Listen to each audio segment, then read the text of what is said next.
पुरानी बात है। गौतम बुद्ध एक शहर में प्रवास कर रहे थे।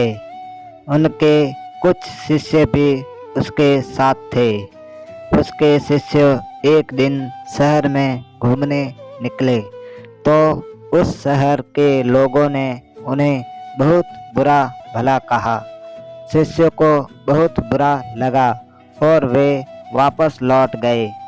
गौतम बुद्ध ने जब देखा कि उनके सभी शिष्य बहुत क्रोध में दिख रहे हैं तो उन्होंने पूछा, क्या बात है, आप सभी इतने तनाव में क्यों दिख रहे हैं? तभी एक शिष्य क्रोध में बोला, हमें यहाँ से तुरंत प्रस्थान करना चाहिए।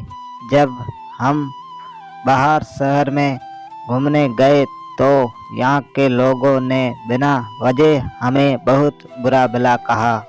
यहाँ हमारा सम्मान ना हो, वहाँ हमें एक पल भी नहीं रहना चाहिए। यहाँ से लोग सिर्फ दुर्व्यवहार के सिवा कुछ जानते नहीं हैं। गौतम बुद्ध ने मुस्कुराकर कहा, क्या किसी और जगह पर तुम दुर्व्यवहार की परीक्षा करते हो? दूसरा शिष्य बोला, इस शहर से तो भले लोग ही हो गए। तब गौतम बुद्ध बोले, किसी जगह को सिर्फ इसलिए छोड़ देना गलत होगा कि वहाँ के लोग दुर्व्यवहार करते हैं।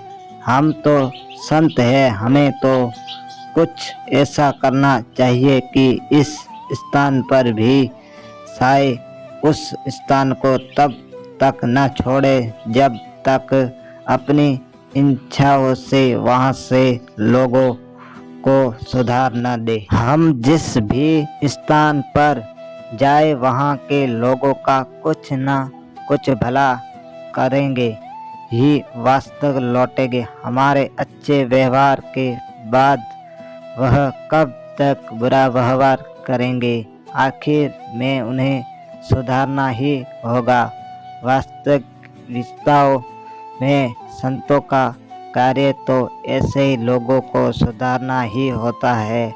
सही सोचनित वो है जब हम विपरीत परिस्थितियों में खुद को साबित कर सके।